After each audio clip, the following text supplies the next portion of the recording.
समय फेरियो तर कथा फेरिएनन्।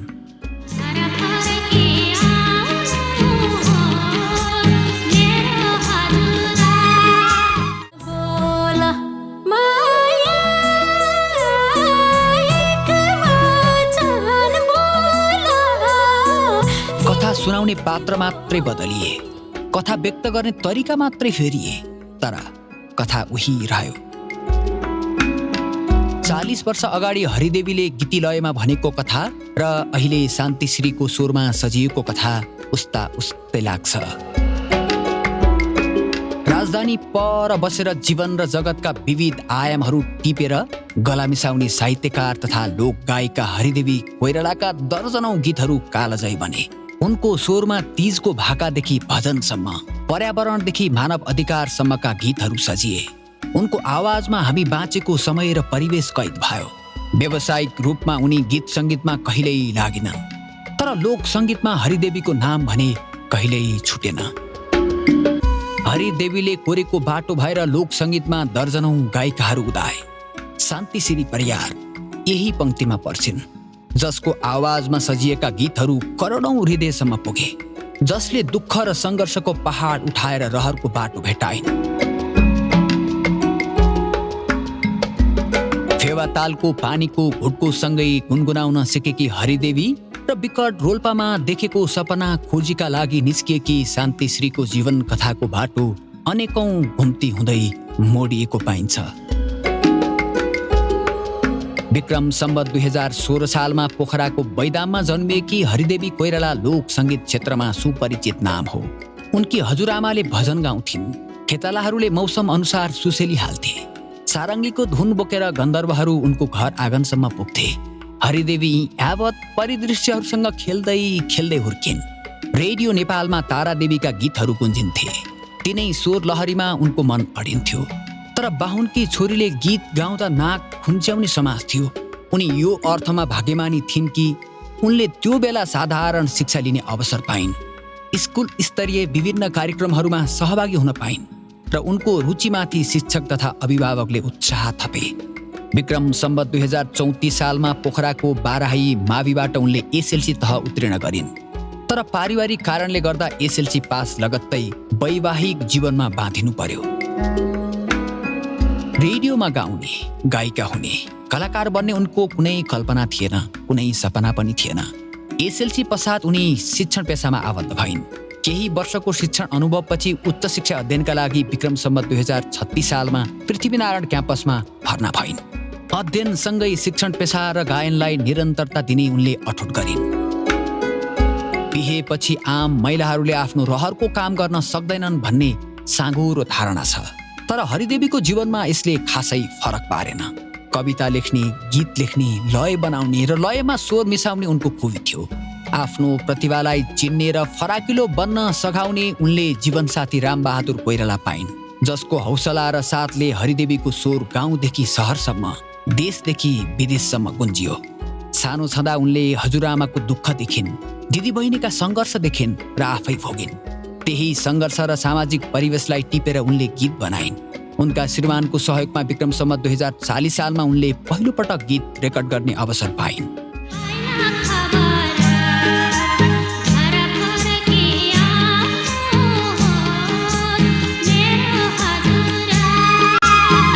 उनको यो पहिलो गीत, यो गीतले उनको एकाएक चर्चा चुलायो। लोक सङ्गीतमा उनलाई यही गीतले स्थापित गरिथ्यो। यसपछि सार्वजनिक भएका गीतहरूले पनि उत्तिकै हृदय छोइरहे, चर्चा पाइरहे र कालजयी बनिरहे। त्यो समय जति बेला तीज आउँथ्यो, हरिदेवीका गीतहरू गाउँदेखि सहरसम्म घन्किन्थे। नारीका कथा र सङ्घर्षले भरिएका आवाज उनी तीज गीतको माध्यमबाट भन्थिन्। यो क्रम उनको अझै रोकिएको छैन।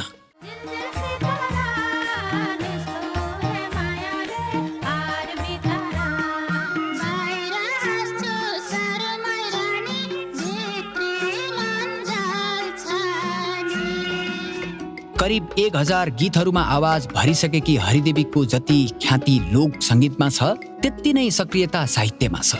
बालगीत, कथा, कविता तथा तीज गीत गरी उनका करिब 10 वटा साहित्यिक कृतिहरू प्रकाशित भइसकेका छन्। साहित्य सङ्गीतको सियोमा जीवनका कथा उन्ने कोइराला विक्रम सम्वत 2075 सालबाट नेपाल सङ्गीत तथा नाट्य प्रज्ञा प्रतिष्ठानमा लोक सङ्गीत विभाग प्रमुख भएर लोक सङ्गीतको संरक्षण र विकासमा खटिँदै आइरहेकी छन्। सके सपारौँ, नसके नबिगारौँ भन्ने मान्यतामा अडिग हरिदेवीको कला र योगदान सयौं मञ्चमा सम्मानित भइसकेको छ। काठमाडौँ पर बसेर रचनात्मक जीवन बिताउन सकिन्छ भन्ने उनी उदाहरण हुन्। हरिदेवीलाई जसरी लोक सङ्गीत छोड्न मन लागेन, त्यसै गरी पोखरालाई पनि छोड्न मन लागेन। रोल्पा जिल्लाको दुर्गम गाउँ वामा विक्रम सम्वत 2047 सालमा जन्मेकी शान्तिश्रीले बाल्यकालमा आमाको काखबाट गुनगुनाउन सिकिन्। स्कुल तथा समुदायमा हुने विभिन्न सांस्कृतिक कार्यक्रमहरू शान्तिका लागि सधैँ विशेष भइरहे, जसले उनका आँखाभरि कलाकार बन्ने सपना उमारिरहे। रेडियोमा बज्ने गीतका भाका टिप्थिन्, भाकासँग गला मिसाउँथिन्। उनको गलाको गुन्जनले तरङ्गित बनाउँथ्यो। हृदयलाई तरङ्गित बनाउने उनको गलाको प्रशंसा शिक्षकहरूले गर्थे, साथीहरूले गर्थे। कतिले त कलाकार भनेर बोलाउँथे, तर उनी आफ्नो स्वरको विस्तार चाहन्थिन्। रहर हुँदैमा कोही कलाकार हुँदैन। कलाकार हुनका लागि प्रतिभा चाहिन्छ। शान्तिसँग विशेष प्रतिभा थियो। उनी अभिव्यक्त हुने फराकिलो मञ्च खोजिरहेकी थिइन्। घर परिवारले निर्णय लिन सकेको थिएन, तर 16 वर्षको कलिलो उमेरमा उनले एक्लै काठमाडौँ आउने निर्णय गरिन्। कलिलै उमेरमा रित्तो खल्ती बोकेर यो भागदौडको सहरमा आइन्। यो अजनमी सहरमा टिक्न सुरुवाती दिनहरू उनका लागि निकै कष्टकर थिए।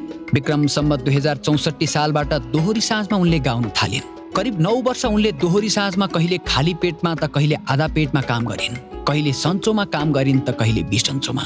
थुप्रै कठिनाइका बावजुद दोहोरी साँझमा काम गर्दा उनको गलाले प्रशंसा बटुल्यो। दोहोरी साँझमा काम गर्दै गर्दा सङ्गीत सिक्नुपर्ने उनले महसुस गरिन् र चन्दन श्रेष्ठसँग सङ्गीत सिक्न थालिन्। करिब 3 वर्षको सङ्गीत कक्षाले उनको गायकीमा थप निखार ल्याइदियो। उनको हृदय छुने आवाजले लय खोजिरहेको थियो, सङ्गीत र शब्दहरू खोजिरहेको थियो। 1 दशक दोहोरी साँझको अनुभव र साधनाले उनमा गीत रेकर्ड गर्ने आँट पलायो। विक्रम सम्वत 2068 सालमा घर छ 3 तले नामक गीतमा उनले स्वर दिइन्।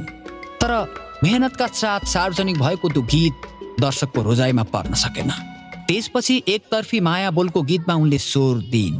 उक्त गीतले उनको साङ्गीतिक ग्राफ बदलिदियो। उनको गला र गायकीले स्थान र अवसर पाउन थाल्यो।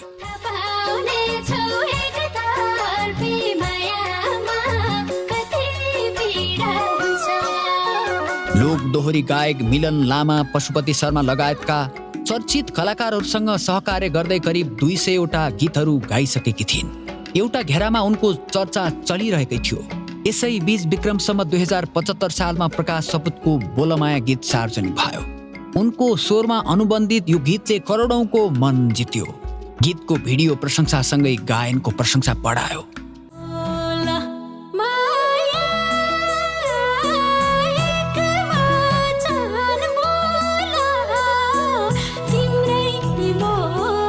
बोलमाया पछि सार्वजनिक भएको प्रकाश सपुतको गलबन्दीले नयाँ रेकर्ड कायम गर्यो।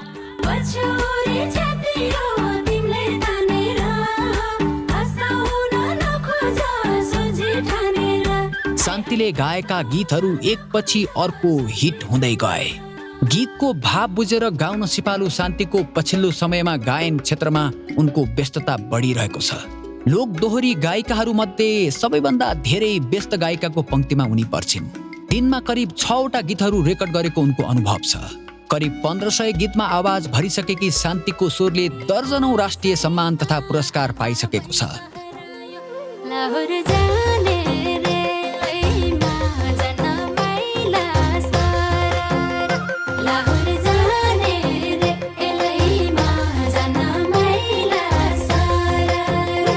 देशदेखि विदेशसम्मका सयौं मञ्चहरू उनको आवाजको प्रतीक्षामा छन्। तर शान्तिलाई लाग्छ उनको गायन यात्रा भर्खरै सुरु भयो। उनको आवाजमा कयौं गीतहरू सजिन बाँकी नै छन्, कयौं कथाहरू सुनिन बाँकी नै छन्। शान्तिको गलाले कथाहरू भन्दै जानेछ र हामी महसुस गर्दै जानेछौँ।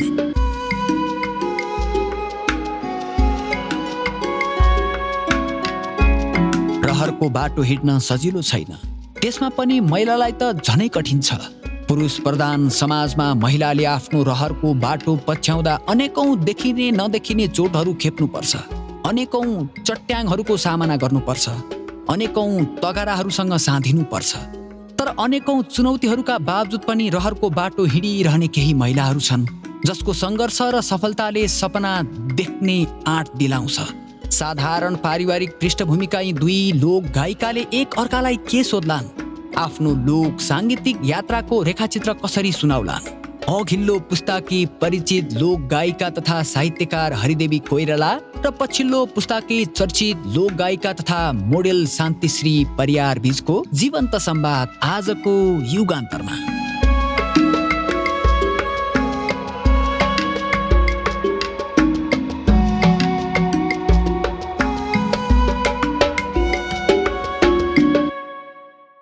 हजुरसँग भेट भएको आजै हो, भेट भएको आजै हो, भेट हुने दिन पनि राजै हो।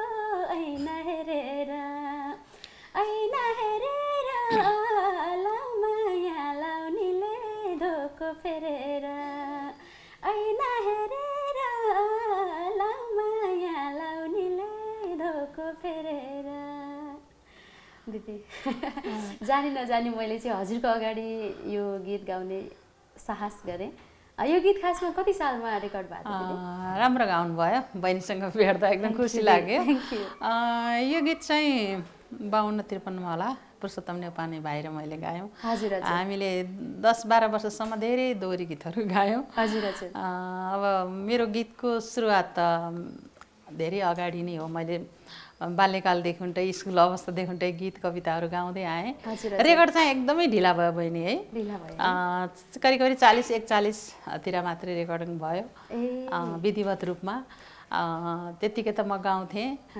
अब त्यही हो, अब गीत गाउनु भन्ने कुरा, काठमाडौँ आउनु भन्ने कुरा है, पोखराबाट यहाँ त एकदमै गाह्रो थियो कि, गाह्रै थियो कि रेडियो पस्नु है।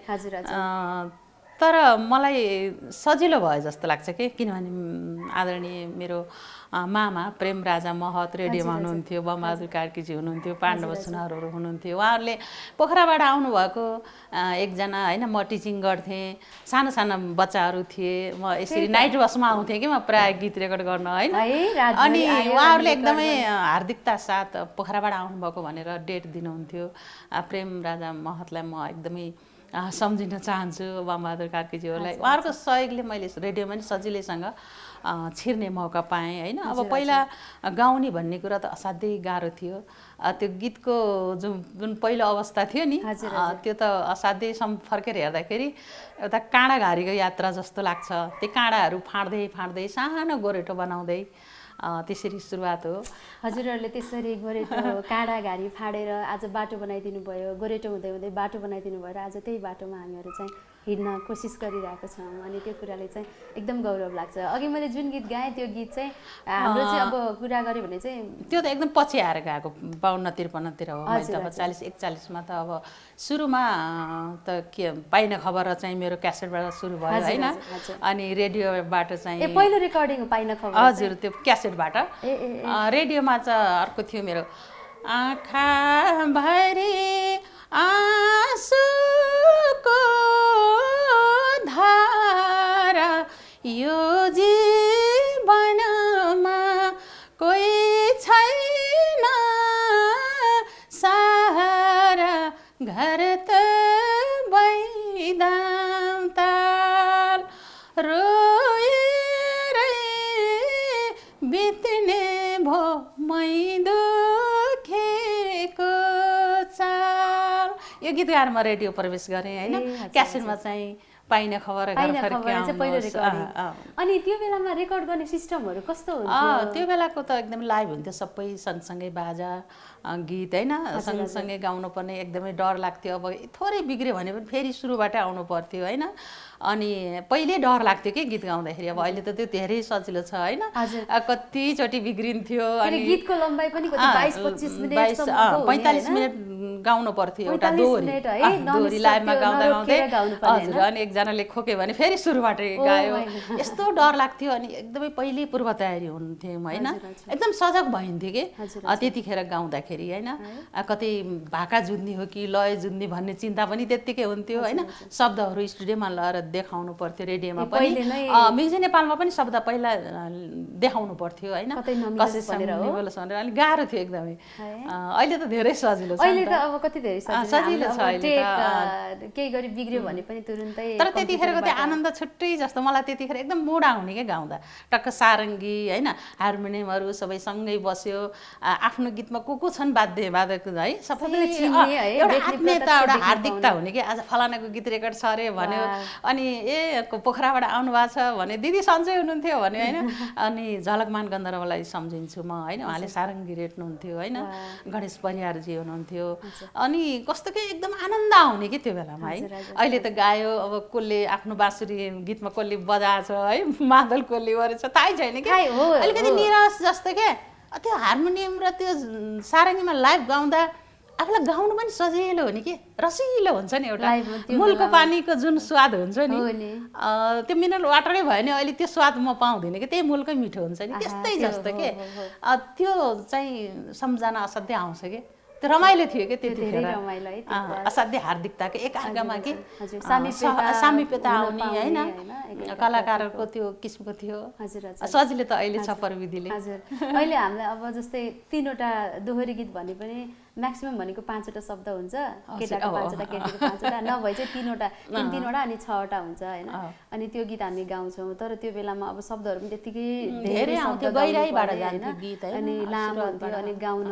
गर्नलाई रेडियो नेपालमा बसेर रेकर्ड गर्नुपर्ने अनि त्यस्तो अवस्थाबाट आउनु भएको जे भए पनि अब अहिले त्यो बेलाको हजुरसँग म आज प्रत्यक्ष कुरा गरिरहेको छु भन्दाखेरि मलाई नर्भसै भइरहेको छु अलिकति होइन एकदमै खुसी लाग्छ कि आफू किनभने एउटा छोराछोरीहरूसित बसेर दुःख सुखको कुरा छोराछोरीले गरेको प्रगति छोराछोरीहरूले त्यो बाटो फराकिलो बनाएको होइन हामीलाई त एकदम गौरव लाग्छ नि त अब हामीले हिजो मैले भने नि गीत गाउँदाखेरि फलानाको छोरी फलानाको बुहारी बिग्रियो होइन भनेर कति कुरा काट्थे ओहो कस्तो गाह्रो थियो नि त है अब म त विवाह भएपछि मात्र अलिकति खुलेर गाउने रेकर्ड गर्ने मेरो ऊ भयो नत्र बिहा नगरेको छोरी चेली लुकै लुकै कार्यक्रममा जानु पर्थ्यो गीत गाउँदा पनि आफूले त्यो प्र्याक्टिस गर्दा पनि बारीतिर कतैकै मान्छे नभएको ठाउँमा गएर है गुनगुनाउनु पर्थ्यो कसैले सुन्छन् कि आफ्नो गीत पनि रेडियो खोलेर सुन्ने अवस्था थिएन होइन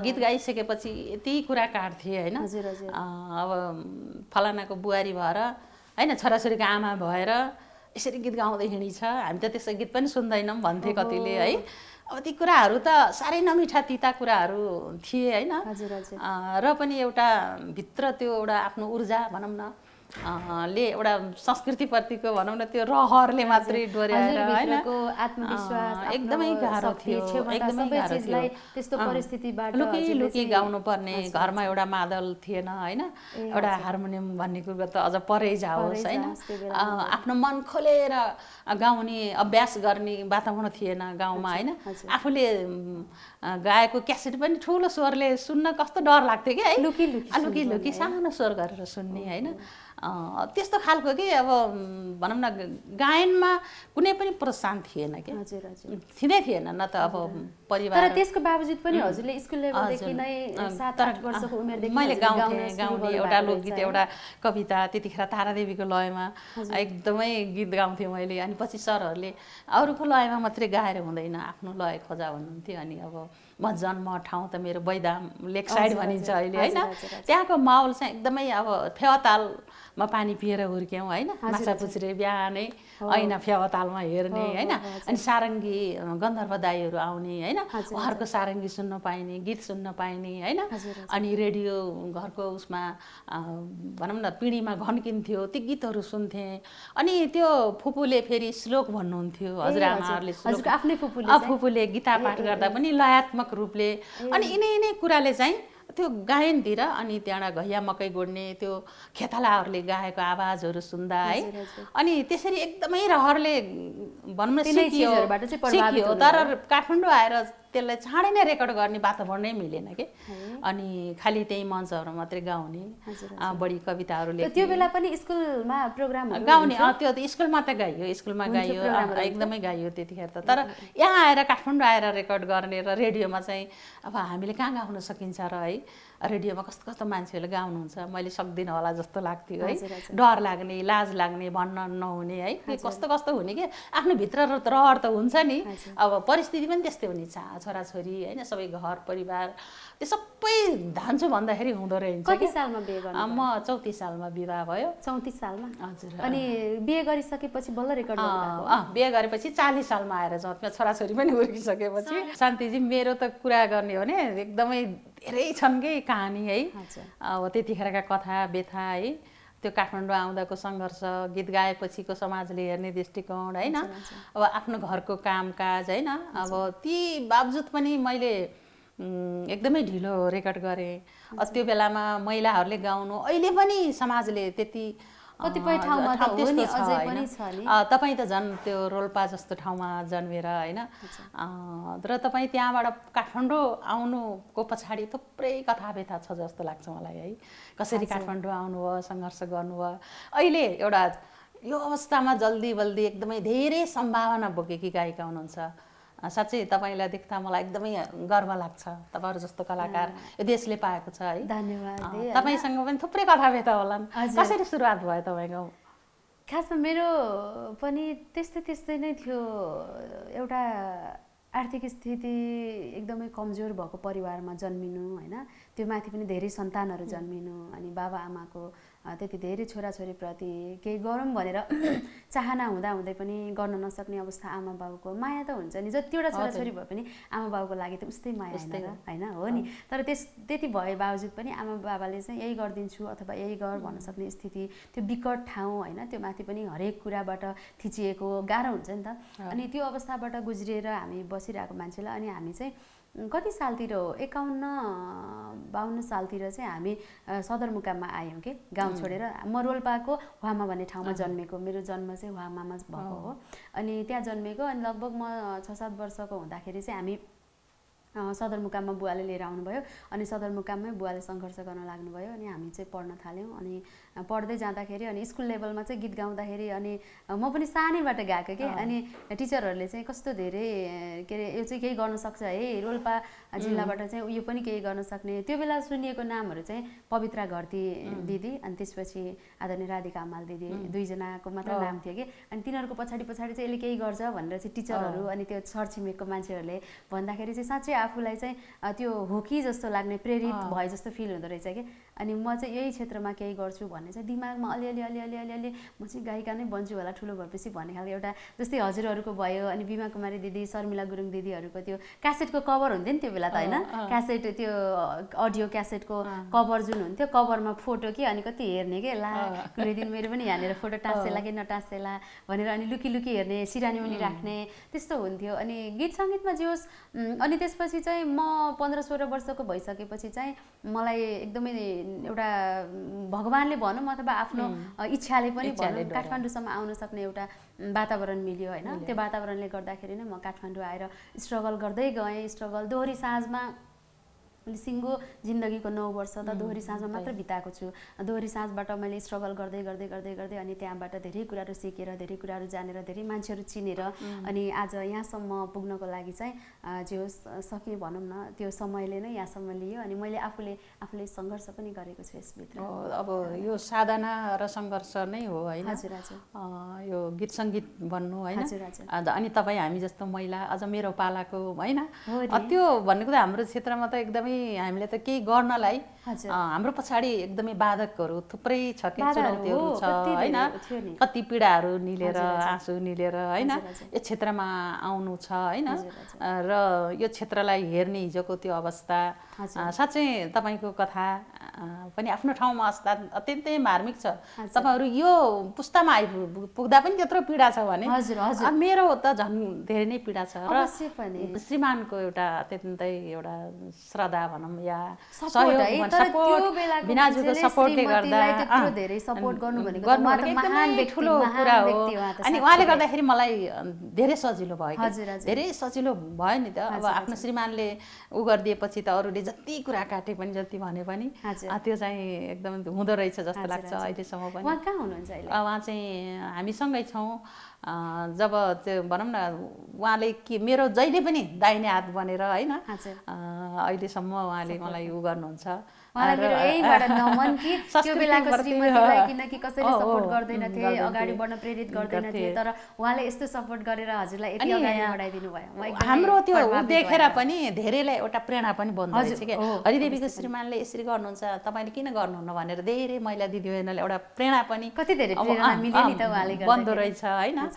तसर्थ केही गर्नको लागि श्रीमानलाई श्रीमतीले होस्, श्रीमतीलाई श्रीमानले होस्, त्यो दुईटाको चाहिँ आवश्यक रहेछ जस्तो लाग्छ क्या मलाई। अनि हजुर चाहिँ गायकी मात्रै नभएर कविता, गीत, गजल त भइ नै हाल्यो। अनि टिचिङ पनि गर्नु? म टिचिङ मैले 26 वर्ष पढाएँ। 26 वर्ष है? अनि म रिटायर भएँ होइन। कहाँ उही पोखरामै? पोखरामै पढाएँ मैले। पोखरा कहिल्यै छोडेन फेरि गीत गाएर। एउटा कुरा मैले भने नि नाइट बस मेरो आउने अनि 4 दिन बिदा लिने अनि 4 दिनमा कति सकिन्छ गीत है सर्लक्कै रेकर्ड गऱ्यो फेरि नाइट बसमा फर्कने।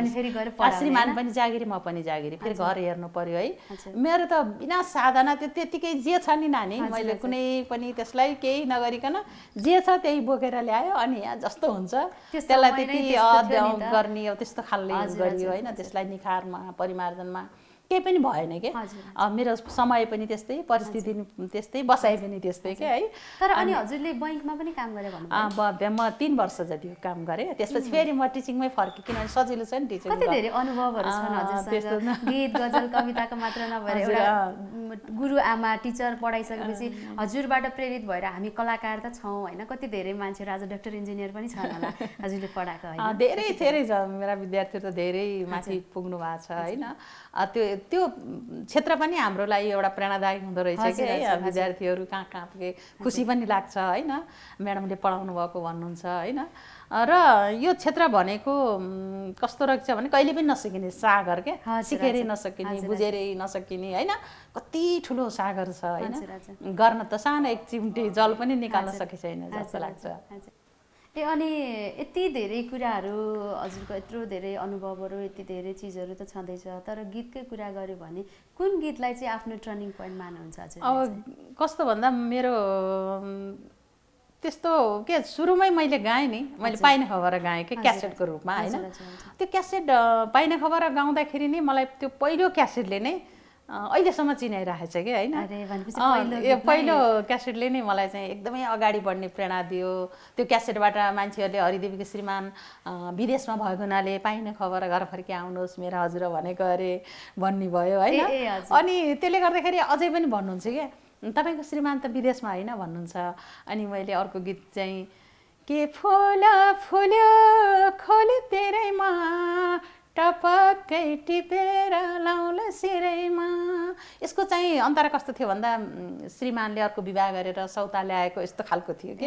अनि पाइने खबर बसी हरिदेवीको श्रीमान विदेशबाट फर्केर आएपछि अर्को बिहा गरेछ नि त भन्ने किसिमको पनि आयो होइन। जनमानसले मलाई घरमै भेट्न आउने कतिपय मान्छेहरू श्रीमानले हेला गरेछ अरे, दुःख दिएछ अरे। त्यो गीतले यति ठुलो प्रभाव पार्दो रहेछ नि समाजमा।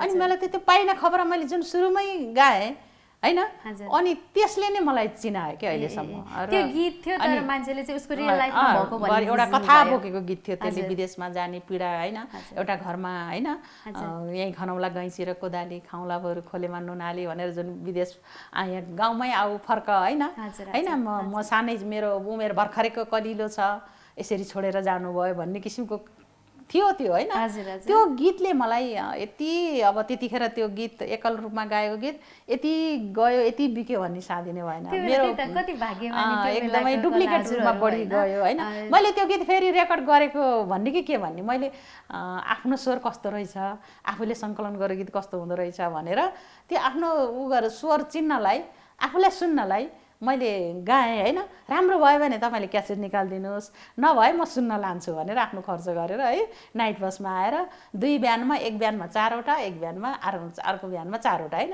नारायण रायमाझी हुनुहुन्थ्यो त्यतिखेर प्रेमराजा महत होइन उहाँहरूले सहयोग गरिदिएर है आफै बजाइदिने गरेर एक बिहानमा 4वटा व्यावसायिक रूपमा यत्रो सफलता होला भन्ने सोच्नु भएको राम्रो भएछ भने बाबु क्यासेट निकालिदिने होला के अरे नत्र भने आफैले सुन्नलाई सुन्न लैजाउँ त्यसरी हो कि खासै गायिका बन्छु भनेर गाएको गीत पनि होइन है मेरो त्यो सानैबाट गायिका बन्ने ऊ पनि होइन उद्देश्य पनि होइन कविता गाउने सुनेका गीत गाउने मञ्चमा है कार्यक्रममा बोलाउँथे सबैले स्कुल जीवन देखाउँथे है गइन्थ्यो लेखनाथ जयन्तीमा पुगिन्थ्यो स्कुलको ड्रेसमा कविता भनिन्थ्यो त्यो रेडियोमा जाने कलाकार बन्ने त्यसको लागि गर्ने के पनि थिएन कि सोचेकै थिएन अनि त्यसपछि त यति चल्यो मैले गाएको गीत पनि यतिको हुँदो रहेछ म गाउन सक्छु भनेर अनि मैले त्यसले चाहिँ मलाई एकदमै ऊर्जा दियो कि मेरो के भनौँ टर्निङ पोइन्ट भनौँ या त्यही नै भयो मेरो 8वटा गीत थियो एउटा क्यासेटमा 8वटा विभिन्न लय जाने जति सबै त्यसैमा भरेर अनि म पोखरा गएँ पोखरा गएपछि मैले 1.5 महिनापछि बल्ल क्यासेट यस्तो चलेको थाहा पाएको आफैले पनि सुनेको छैन कस्तो आयो के आयो सङ्गीतको थाहा पनि छैन अब के पनि छैन जे जानेको थियो सबै अनि त्यो भरेर अनि पोखरा गयो त्यसरी सुरुवात भएको क्या मेरो त बिना योजनाको हो कि त्यस्तो खालको भाग्यले कसैलाई चाहिँ कसैले कति धेरै प्लानिङहरू गरेर म जीवनमा यो चिज गर्छु यसरी गर्छु भनिरहेको तर उसको कहिले बाँचुन्जेल पनि त्यो कुरा सफल भइरहेको हुँदैन त्यसले चाहिँ मलाई ऊर्जा दियो कि यस्तो गीत त मसँग त अरू पनि छ भनेर अनि त्यसपछि त्यो बेला त म्युजिकमा सिक्ने अथवा क्लास लिने भन्ने त केही हुँदैन केही पनि थिएन मैले त्यस्तो कुनै औपचारिक शिक्षा ज्ञान के पनि मैले घरमा अब आसाधना गर्ने केही परिस्थिति पनि थिएन के पनि थिएन अहिलेसम्म पनि म जे आउँछ त्यही हो त्यस्तो खासै केही पनि छैन त्यो समय नै त्यस्तो अहिले पनि त्यस्तो खासै केही पनि गर्दिनँ त्यस्तो हो अनि तपाईँको रेकर्ड भएको पहिलो गीत कुन थियो मेरो रेकर्ड भएको पहिलो गीत चाहिँ एकजना तनहुको दाइ हुनुहुन्थ्यो शम्भु थापा भन्ने उहाँले मलाई हामी दोहोरी साथमा सँगै काम गर्थ्यौँ अनि स्वर त मन पर्थ्यो नि त सबैलाई मेरो प्रायः सँगै साथीहरूले राम्रो स्वर उसले त एल्बममा गाउनु पाए रेकर्डिङमा गाउनु पाएको कति राम्रो हुन्थ्यो होला उसको भन्ने हुन्थ्यो अनि अरूभन्दा फरक म किन भन्ने एउटा लोकगीत दोहोरी गीत थियो अनि त्यो गीत चाहिँ मैले सुरुवातमा पहिलो रेकर्डिङमा गाएको चाहिँ हाम्रो प्रिजमा स्टुडियो बिबी अनुरागी दाइको स्टुडियोमा पहिलोचोटि गाएको गीत चाहिँ मैले कति 67 सालमा हो जस्तो लाग्छ 67 सालमा अनि त्यो गीत गाएको थिएँ अरू भन्दा फरकमा किन सबले माया बलिदान हो भन्छन् तर मैले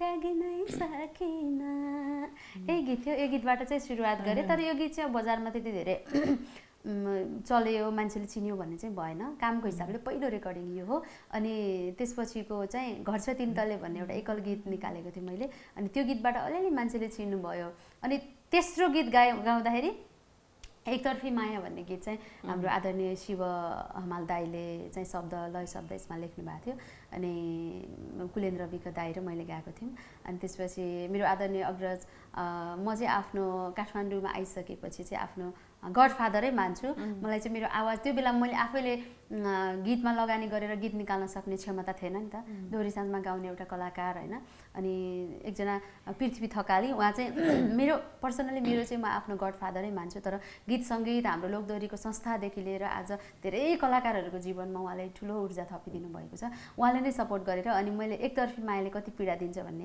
यो गीत निकालेपछि चाहिँ अनि अलिअलि मान्छेले चिन्दै जानु भएको हो अनि त्यसपछि चाहिँ धेरै गीतहरू चल्दै गए अलिअलि मैले अब अहिले त स्टेजको चलन छ नि त अनि स्टेजहरू गाउँदै थिएँ स्टेजमा पनि रेकर्डिङमा पनि अलिअलि गाउँदै नै थिएँ मैले पर्सनली एकदम पपुलर हुनुभन्दा पनि गीत गाएर चाहिँ जीवन चलिरहेछ है भन्ने चाहिँ भइरहेको थियो मेरो होइन अनि त्यसपछि हाम्रो प्रकाश सपुजी ले चाहिँ एउटा बोलमाया बोलमाया हजुर एउटा हजुर धेरै। अनि त्यो गीत चाहिँ तपाईँले एकदमै गाउनु मनपर्ने पर्छ गीत हो है।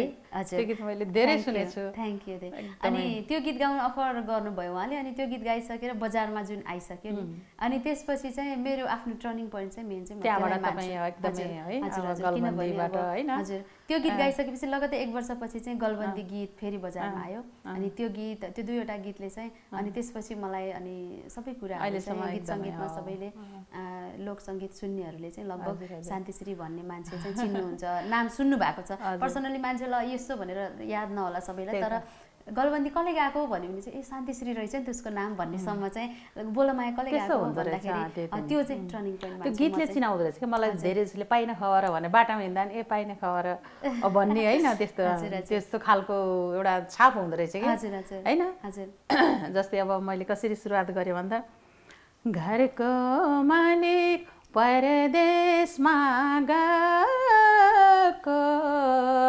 परदेशमा गएको धेरै भयो केही खबर नपाएको पाइन खबर घर फर्की आउनुहोस्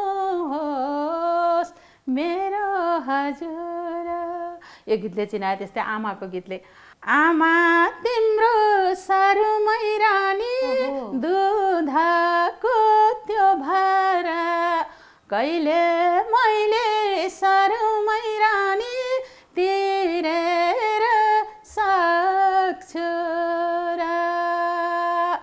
10 महिना सरुमै रानी गर्भमा राखेर खोकिलामा सरुमै रानी हुर्कायौ बोकेर यसरी आमाको गीत लामो लामो गाएँ होइन हजुरले फेरि आफैले लेखेर गाउनु मेरो है प्राय जति गीतहरू। पनि मैले गीत छ मेरो धेरैभन्दा धेरै आफ्नै शब्द आफ्नै लय आफ्नै सङ्कलनमा ट्यालेन्ट कस्तो ट्यालेन्ट त्यस्तै हो अनि हजुरको सन्तानहरू कतिजना मेरो 2टा छोरा एउटी छोरी होइन अनि यो फिल्डमा कोही हुनुहुन्छ सिङ्गिङ त्यस्तो यो फिल्ड धान्ने फेरि भएन एकदमै रुचि चाहिँ जस चासो राख्छन् यस्तो गीत गाइदिए हुन्थ्यो अहिलेको चल्ने अहिलेको युवा पुस्ताले सुन्ने गीत गाइदिए हुन्थ्यो पनि भनेर एउटा ऊ पनि दिन्छन् उदाहरण पनि दिन्छन् होइन तपाईँले पुराना गीत धेरै गाउनु भएको छ अहिलेको पुस्तालाई हुने गीत गाउनुहोस् यस्तो गाउनुहोस् उस्तो गाउनुहोस् भनेर त्यो चाहिँ गर्छन् होइन अनि हजुरलाई लाग्दाखेरि अहिलेको त्यो बेलाको गाउने शैली त्यो बेलाको कलाकारहरू देखेर अनि अहिलेको कलाकारहरू देख्दाखेरि हजुरलाई के लाग्छ यसरी गइदिए हुन्थ्यो अथवा यो गरिरहेको छ कलाकारहरूले अब नयाँ हजुरको त छोराछोरी हो नि त हामी छोराछोरीको लेभलको यिनीहरूले चाहिँ यो गरिदिँदा चाहिँ राम्रो हुन्थ्यो समग्र सङ्गीतको लागि अनि लोक सङ्गीतको लागि स्पेसली हामी त लोकगीत गाउने भएको भएर लोकगीत भनेको त हाम्रो रगत हो हाम्रो जगत हो होइन त्यो चिजको लागि चाहिँ के चाहिँ गरिदियो भने हुन्थ्यो जस्तो लाग्छ मलाई एकदमै खुसी लाग्छ तपाईँहरू जस्तो थुप्रै कलाकार भाइ बहिनीहरूलाई देख्दा होइन एकदमै गौरव पनि लाग्छ अनि मलाई कस्तो लाग्छ भन्दा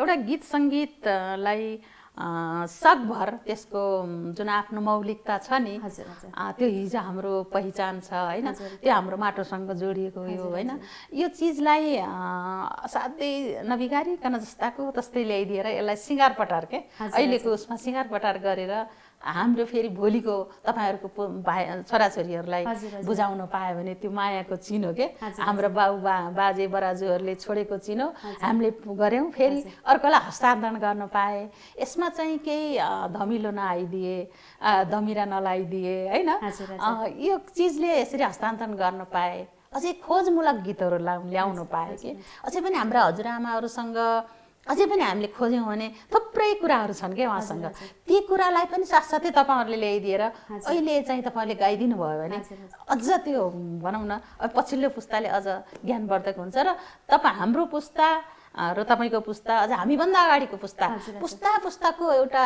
यसरी नै भेटघाट हुने छलफल गऱ्यो भने असाध्यै राम्रो हुन्थ्यो जस्तो लाग्छ मलाई एकदम रहर लाग्छ एकदमै रहर लाग्छ तपाईँको पुस्ताको अब अहिले तपाईँहरूले गाएका गीत प्रकाश भाइले कति राम्रो राम्रो गाउनु भएको छ एकदमै त्यो गलबन्दी च्यात्य होइन कति राम्रो लाग्छ क्या मलाई है त्यो अनि कति एउटा जुन अहिले समयको परिस्थितिको देशकाल अनुसारको होइन हाम्रो व्यथा मर्म नेपालीहरूको त्यो भाव झल्किएको छ नि त्यो खालको आउनु पनि जरुरी छ क्या यो धारबाट पनि गीत आउनुपर्छ गीत भनेको मनोरञ्जन मात्रै होइन प्रेम जोड्ने मात्रै होइन समाज जोड्ने समाजको मन जोड्ने होइन हाम्रो नेपालीको मन त यही नै हो नि तपाईँले देश विदेशमा हाम्रो गीतहरू कसरी लैजान सकिन्छ कसरी पुर्याउन सकिन्छ त्यो पनि हामीले एकदमै याद गर्नुपर्छ जस्तो लाग्छ होइन त्यो पनि अपेक्षा गर्न चाहन्छु अहिलेको पुस्ताबाट हिजोको हामीले त के गर्न सकिएर खासै केही नै गर्न सकिएन क्या यसो फाँडेको मात्रै हो कि होइन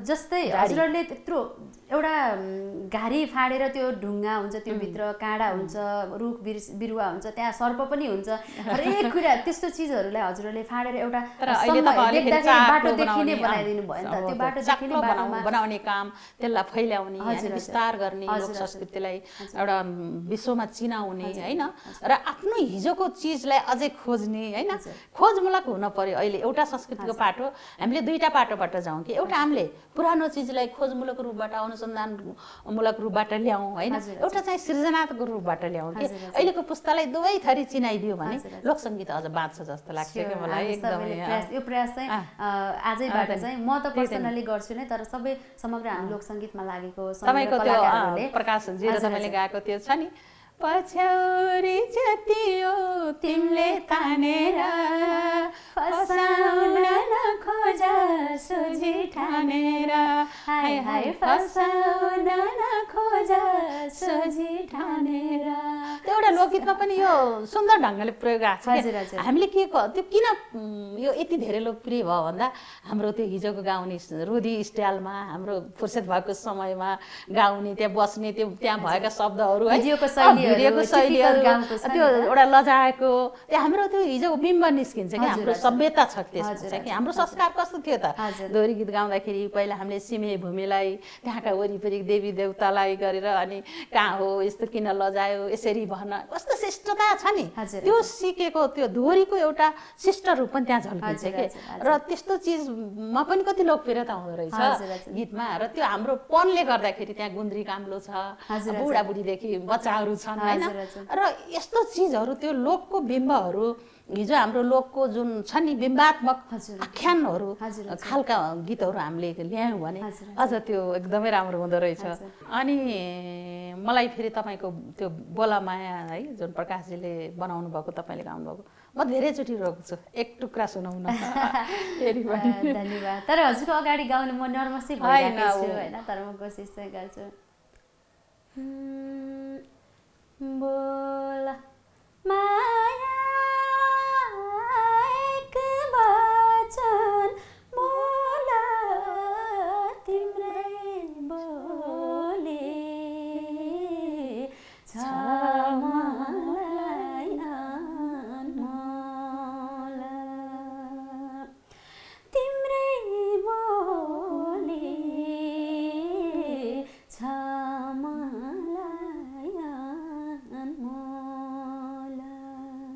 एकदमै राम्रो एकदमै दिल छुने मन छुने होइन अब तपाईँले अहिले नजिकै के गीतहरू आइरहेको होला नि के छ अहिलेको सिर्जना पनि सुनाउनु गीतहरू यस्तो छ अब व्यावसायिक रूपमा गाउने मान्छेलाई अब गीतहरू त धेरै नै गाइरहेको हुन्छ आइ नै रहेको हुन्छ धेरै गीतहरू आइरहेको छन् अनि त्यो मध्येमा चाहिँ एउटा चाहिँ हाम्रो सुजन चापागाईसँगको चाहिँ एउटा अलिकति फ्युजन लोकगीत भनौँ न उहाँहरू चाहिँ आधुनिक बेसको पप बेसको मान्छेहरू हो तर चाहिँ उहाँहरूले लोकगीतमा चाहिँ गाउन लोकगीत बनाउनु भएको छ उहाँहरूले अत्यन्तै मिठो जोडेर लोक र आधुनिक टाइपको फ्युजन मिक्स गरेर त्यो गीत चाहिँ मैले गाउने अवसर पाएकी थिएँ सुनाउन सानो त्यो गीत गाऊँ सुजनजीलाई सम्झिरहेको छु मैले घुमी घुमी चढ्यो उकालीको बाटो तिमी आउनु त्यही बाटो अरू आउनु साटो अरू आउनु साटो निरीमै अरू आउनु साटो आहा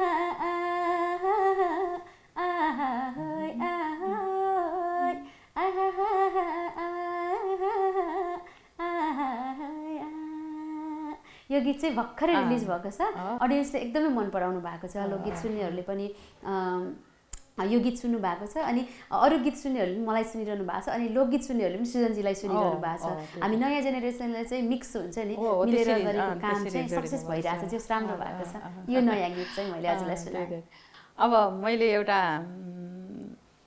भनौँ न आफ्नो मान्छेलाई सम्झेर एउटा गीत छ स्वर राम्रो कोइलीको पङ्ख राम्रो मजुरको बोली राम्रो मेरै हजुरको स्वर राम्रो कोइलीको पङ्ख राम्रो मजुरको बोली राम्रो मेरै हजुरको पानी राम्रो मुलाको छाया राम्रो पिपलको जोडी राम्रो वनको ढिकुरको खोली राम्रो माछीले बनाइ राम्रो चरीले घरै राम्रो छोरा छोरीले भनेर यसरी एउटा स्पेसल उहाँले मलाई चाहिँ होइन मेरो भनौँ न उहाँलाई सम्झेर हो कस्तो मिठो माया अहिले आउँदा पनि उस्तै माया कस्तो खुसी लाग्यो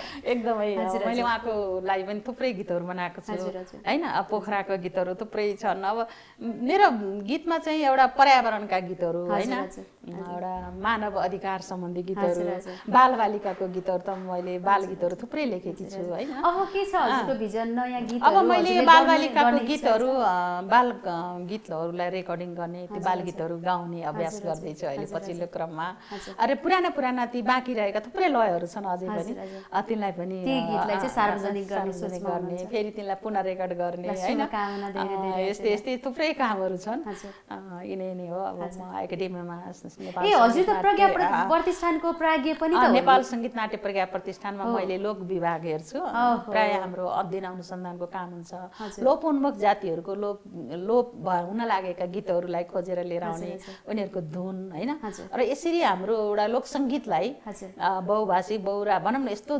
भाषाभाषी यति धेरै छौँ जात जाति यति धेरै छौँ उनीहरूको संस्कृतिलाई कसरी जगेर्ना गर्न सकिन्छ कसरी अध्ययन गर्न सकिन्छ होइन यो क्षेत्रतिर म अहिले पनि काम गर्दैछु र म आफूलाई पनि मेरो रुचि भनेको है एकदमै मैले भने नि अघि धेरैभन्दा धेरै हामीसँग बाँकी भएका पुराना चिजहरू छन् त्यसलाई खोजौँ के पहिला खोजमूलक संस्कृतिको पनि एउटा जगेर्ना गरौँ एउटा तिनीहरूलाई पनि भोलिको पुस्तामा लैजाउँ भन्ने अझै पनि धेरै कुराहरू सिक्नु पर्ने रहेछ अझै पनि तपाईहरुले अझ यो यतातिर ध्यान दिनुभयो भने अझ म त्यही नै अनुरोध गर्न चाहन्छु अहिले आउने भाइ बहिनीहरू जति पनि हुनुहुन्छ हाम्रो संस्कार हाम्रो संस्कृति आफ्नो पनलाई जोगाएर एउटा संस्कृतिलाई चाहिँ जगेर्ना गरौँ हजुर हजुर अवश्य पनि कोसिस रहने चाहनु भएको कुराहरु खुसी लाग्यो भेट भएर हजुरसँग यसरी भेट्न पाउँदा साच्चै आज मलाई साक्षात सरस्वतीसँग भेट भयो जस्तो भएको छ किनभने गीत संगीत लोक संगीतको क्षेत्रबाट हजुरलाई यति धेरै भेट्ने इच्छा पनि थियो हजुर पनि पोखरा बस्ने आफ्नै काममा व्यस्तता अनि गर्दाखेरि भेट्न पाएको थिएन तर पहिलोचोटि भेट भयो हजुरसँग कुरा गर्न पाउँदा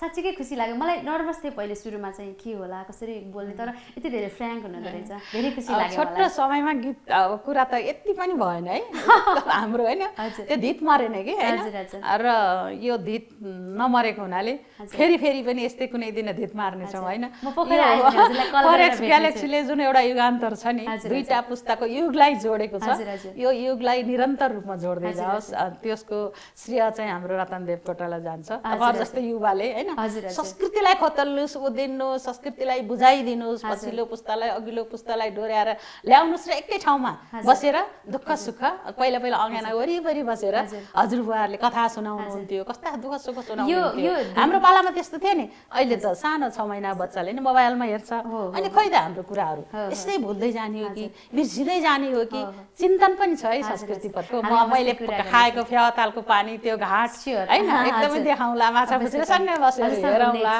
हैन एकदमै म त जहिले पनि हैन आउनु हजुर पोखरामा हैन फ्याताल हेर्ने भए हैन अब भन्ने खालको गीतहरू पनि थुप्रै छन् हैन हजुरसँग मिलेर घुम्न सकिन्छ पोखरा एकदम सकिन्छ ढुङ्गामा बसेर हेरौँला हैन एकदम सेती नदी कसरी धसिएकी छन् कसरी पीडा पोखेर पनि बगेकी छन् हजुरले देखाउनुहुन्छ मलाई सब कुरा हस् थ्यांक यू एकदम